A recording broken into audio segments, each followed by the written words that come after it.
राधे राधे। क्या राधा रानी श्री कृष्ण से भी ज़्यादा महान थी? यह सवाल सुनने में थोड़ा अजीब लगता है, लेकिन जब हम राधा और श्री कृष्ण के संबंध को गहराई से समझते हैं तो इसका उत्तर एक साधारण तुलना से कहीं ऊपर चला जाता है। श्री कृष्ण हमारे भगवान है, ज्ञान के स्रोत है, धर्म के रक्षक है और सृष्टि के पालन करता है। उन्होंने भगवद गीता के माध्यम से जीवन का सबसे गहरा सत्य बताया। लेकिन राधा केवल एक व्यक्ति नहीं है, बल्कि वह उस प्रेम और भक्ति का प्रतीक है जो भगवान तक पहुंचने का सबसे शुद्ध मार्ग है। अगर श्री कृष्ण ईश्वर है तो राधा वह भावना है जो ईश्वर को पाने की शक्ति देती है।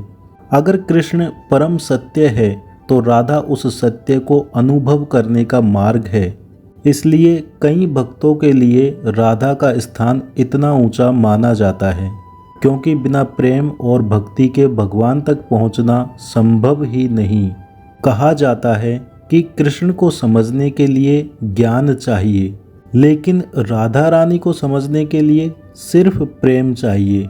और जहाँ सच्चा प्रेम होता है वहाँ भगवान खुद खिंचे चले आते हैं। राधा का प्रेम इतना निस्वार्थ था कि उसमें मैं का कोई अस्तित्व नहीं था, सिर्फ श्री कृष्ण थे।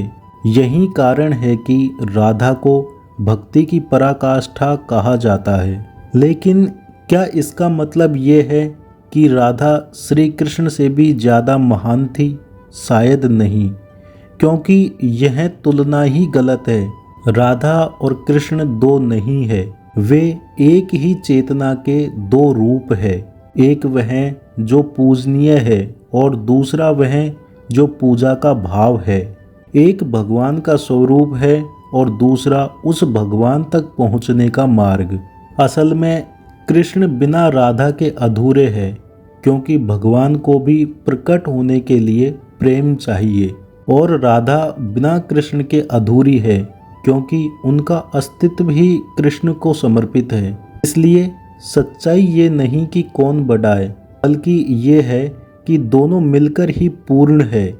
जहाँ कृष्ण है वहाँ राधा है, और जहाँ राधा है वहाँ कृष्ण स्वयं उपस्थित है। यही प्रेम का सबसे ऊंचा, सबसे शुद्ध और सबसे दिव्य सत्य है, जहाँ भक्ति और भगवान अलग नहीं बल्कि एक ही हो जाते हैं। राधे राधे।